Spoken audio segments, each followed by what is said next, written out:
Meet Nova, one badass dude, one badass boomerang. In a future where rogue computers threaten civilization, it's up to him to shut him down. He'll traverse 6 dangerous mazes, facing off against hordes of deadly robots lurking around every corner. Good thing there's that boomerang. Not only that, Nova can shoot in 8 directions, including down and diagonal. Can these guys do that? I don't think so. If things get hairy, nuke 'em and enjoy a burger later. Beefy goodness. Power Blade and Guardian Legend have a lot in common. Both have that quirkiness that borrows from other games to create that memorable experience. For Guardian Legend, it's the amazing Zelda space shooter action. For Power Blade, the brilliant combo of Metroid and Mega Man. But Power Blade ones up this underrated classic, I believe, in one of its most overlooked and noteworthy aspects. Its history. Meet Power Blazer. And yes, you'd be correct. We know the Creon Conquest outrightly rips off Capcom's robot mascot, but this one has no shame. From the stage selection to the goofy enemies to the blue bomber jammies, Power Blade smells, stinks, and reeks of Mega Man. So much so, Captain N decided to gut this dead fish and give it a makeover. Well, his real-life alter ego over at NESplayer.com. You can read the whole story on his The Man Behind Captain Nintendo blogs. But for time's sakes, here's a quick recap. Power Blazer got a complete overhaul. Not Doki Doki Panic, I'm talking extreme makeover here. New stages, new stories, new enemies, new power-ups, and a new Governor look. Something like this was completely unprecedented. I'm sure we hear sprite swaps, but game swaps? That takes balls. In my opinion, it was for the better. Who wants to buy a Mega Man clone anyway? Yeah, you're right. But did Nintendo like it? They loved this sucker to death. Not only did Power Blade got on Nintendo Power and sold out twice in its initial production, it received the 4th best rating at the time. By Nintendo no less. What was top 3? Mario, Zelda, and Metroid. Holy shit! To be regarded among legends. Mario, Zelda, Metroid, and Power Blade. Holy fucking shit! But not everybody was happy. In fact, Taito was pissed off. Their game was reworked by an American, at one point considered Power Blade an embarrassment, almost dropping the project entirely. Until my man Captain N set them straight, yo! But they got the last laugh. Credits for the original game were completely cut off, and this was the age before the internet, so we barely realized the great minds behind it. But now, we know who the real heroes are. The lesson to take away is simple. It's never too late to make a game better. Just looking at Power Blazer and Power Blade is proof. Well, that's enough dwelling on the past. So let's get to the present.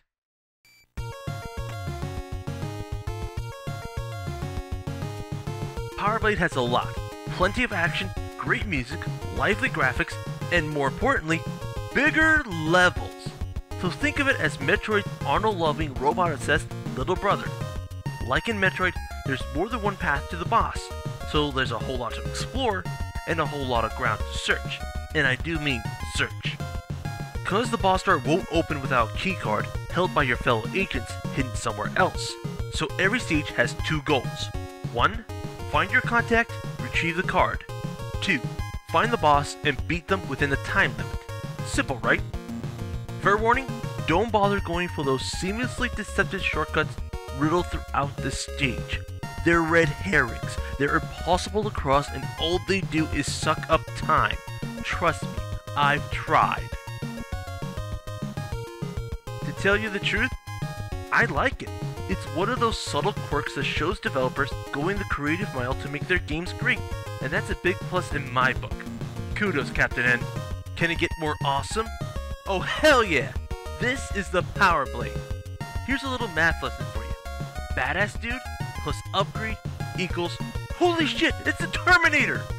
thanks to this bad boy, you're an unstoppable powerhouse.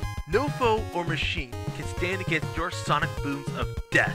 Sonic boom! Sonic boom! Sonic boom! Unless you're hit 3 times.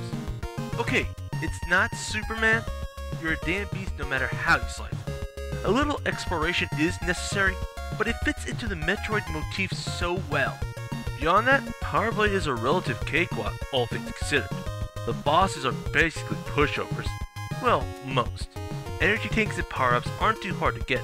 Actually, it's as simple as mowing down enemies.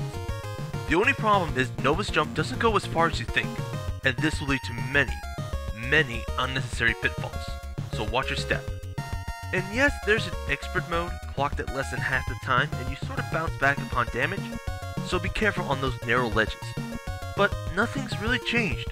Everything is in the same place as before. So just like Mega Man, if you know what to do and how to do it, then this one's no ball buster. That's reserved for the sequel.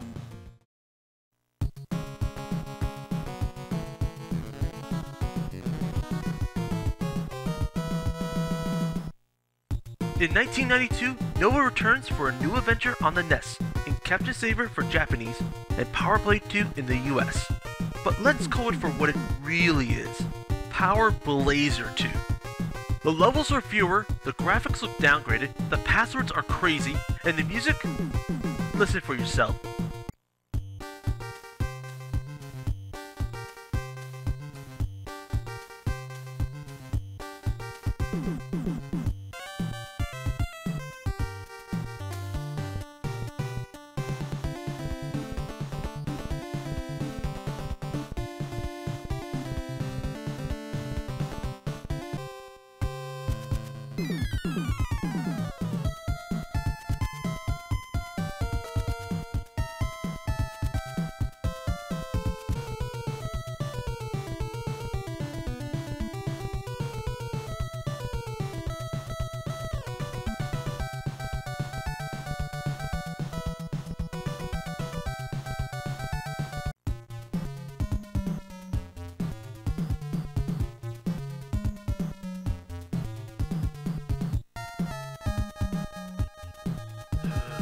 But the most disparaging thing of all is the ingenious unison of nonlinear platforming and Mega Man action that made Power Blade so cool is gone.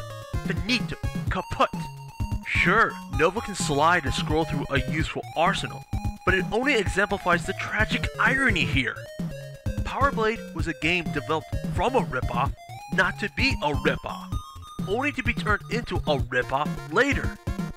I guess Taito really wanted a Mega Man game that badly. But there are upsides too. The stages are more elaborate this time around, and now you have 4 new upgrades: Newt, Wet, Rocket, and Patriot, and they're a big help. Like I said, this game is impossibly hard to beat without them. Take the final stage for example. One screw up in any of the 14 deadly sections, and it's a one-way trip back to the beginning. And probably throwing your controller at the TV in frustration. And this time, no nukes. However, Power Blade 2 isn't necessarily a bad game. By itself, it's a solid action title, but amongst the most expensive for the system. Recommended for serious collectors only. Bottom line, if you loved Power Blade for its inventive execution and non-linear premise, then don't bother with Power Blade 2. It's Power Blade in name only. Which is a shame. If Taito spent just as much time and care as this guy did, they have another successful franchise under their belt. Can you imagine the possibilities if Power Blade were on Super Nintendo? But we'll never know. Ugh. Man, this is bumming me out big time. I don't think there's anything in the world that would cheer me up right now.